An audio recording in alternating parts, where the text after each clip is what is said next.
Happy holidays, everybody. To celebrate, here's my review of Super 3D Noah's Ark, originally for Super Nintendo and DOS, although what you're seeing here is the Steam re-release. This is a Christian-themed first-person shooter developed by Wisdom Tree and originally released for Super Nintendo in 1994, although it was an unlicensed release, which meant that to actually play it on the Super Nintendo, you had to have an actual Super Nintendo game and hook it up to the cartridge for Super 3D's Noah's Ark. It was weird and kind of wacky when you think about it. But then it was later released on DOS and finally re-released in 2015 for PC, Mac, and Linux via Steam. That particular version is running on a source port of the Wolfenstein 3D engine, so that's why this looks considerably different from what you may be used to if you played the original DOS or SNES versions. Now that said, it is the same game, so let's go ahead and delve into this thing and find out what exactly we're dealing with here, because this thing's definitely an oddball. Well, as far as presentation goes, this is basically a reskin of Wolfenstein 3D, and that means that it has a very similar look and feel. Everything's pretty bright, colorful, and cartoony, and the artwork itself really isn't all that great.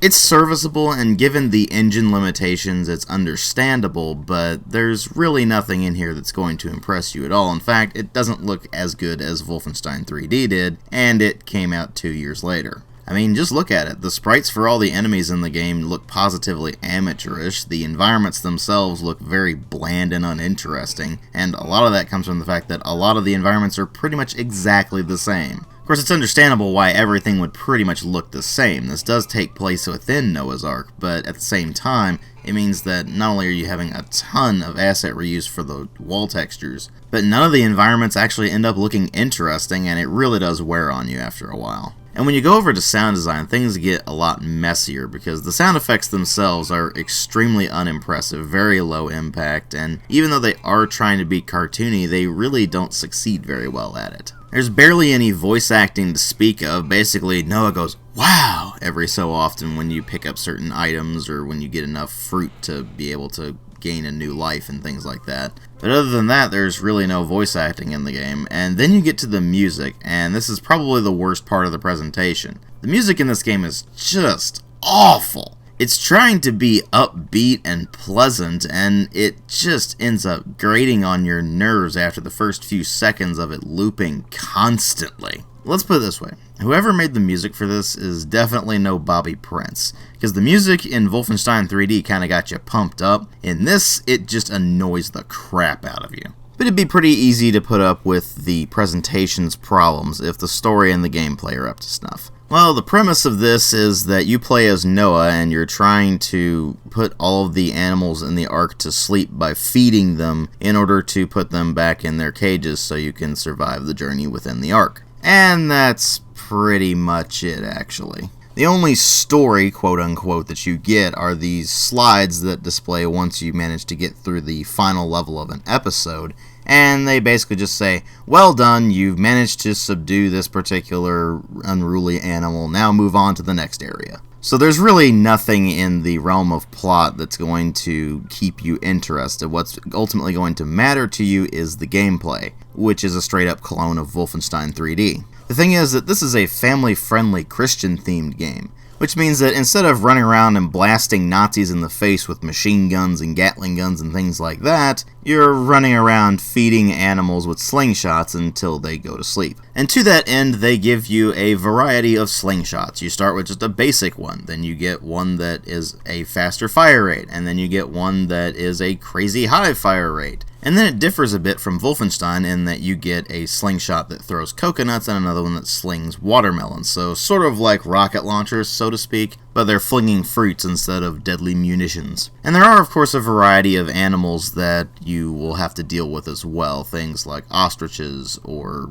goats or sheep or things like that. And then, of course, there are the boss enemies like Carl the Camel. Yep, they're all named with alliteration, so you get, of course, Carl the Camel, but also the likes of Ginny the Giraffe, and so on. In practical terms, all that really means is that you need to just completely wail on them with whatever food you have to throw at them until eventually they fall asleep, and then you get access to the stairway to go to the next level. Because every single one of the bosses can take a ludicrous amount of food before going to sleep, and they do a ridiculous amount of damage to you. Going up against them is an extremely frustrating experience, coupled with the frustrating experience of just going through the game to begin with. You see, Wolfenstein 3D's biggest problem was that it was labyrinthine to an extreme. Every single level was a labyrinth, and while some of them were better than others, some of them were also just complete mazes that left you frustrated when you were trying to go through them. In Super 3D Noah's Ark, not only are they labyrinths, but they're not very well designed labyrinths. So where you did have those moments in, say, Wolfenstein 3D where you were just blasting through hordes of Nazis and there was a really nice flow to certain levels, in Super 3D Noah's Ark, you never really get that flow going, and it just ends up being a frustrating, oh wait, I was going the wrong way again experience. And of course, like Wolfenstein 3D, you can take quite a lot of damage in a very short amount of time, so it can be both frustrating from the level design standpoint and from the fact that you can just get mowed down incredibly quickly. There never seems to be any health or ammo pickups around when you need them, and so you'll have to backtrack throughout the entire level to try to find the ones that you left behind because you didn't need them at the time. So it very quickly becomes obvious that the developers didn't really understand how to make levels for this style of first-person shooter. Sure, the elements are there. I mean, you've got weapon and ammo pickups, you've got health pickups scattered throughout the levels, you've got keys that you need to hunt for to unlock the locked doors and then progress to the next parts of the level. You've got boss enemies at the end of each episode, you've got a score meter that constantly increases as you neutralize enemies, and of course get various biblical quiz items that require you to answer a question regarding the story of Noah's Ark, and if you get it correct you get a considerable point increase. And there's even a backpack item that allows you to increase the size of your carrying capacity for ammunition. But none of it is particularly well assembled, and it's just not satisfying to run around and feed animals until they fall asleep. It's certainly no Nazi-stomping goodness of Wolfenstein 3D, and it really doesn't learn anything from Wolfenstein 3D's mistakes either. It's just a Christian-themed clone of Wolfenstein 3D with considerably inferior level design and a theme that just ends up being incredibly boring. The thing is, this all just makes it a bad game. It's not one of the worst games ever made like a lot of people will act like. There are far worse games out there, both in the first-person shooter genre and in other genres as well. I mean, just look at something like Operation Body Count, for example, and you'll understand immediately what I mean by there are far worse games out there. That said, even though I will have a link in the video description box to where you can pick this up if for some utterly baffling reason you are interested in it, ultimately this is a game that's better remembered as being just kind of an oddball and not actually played, because there's really nothing enjoyable about it. Thanks for watching.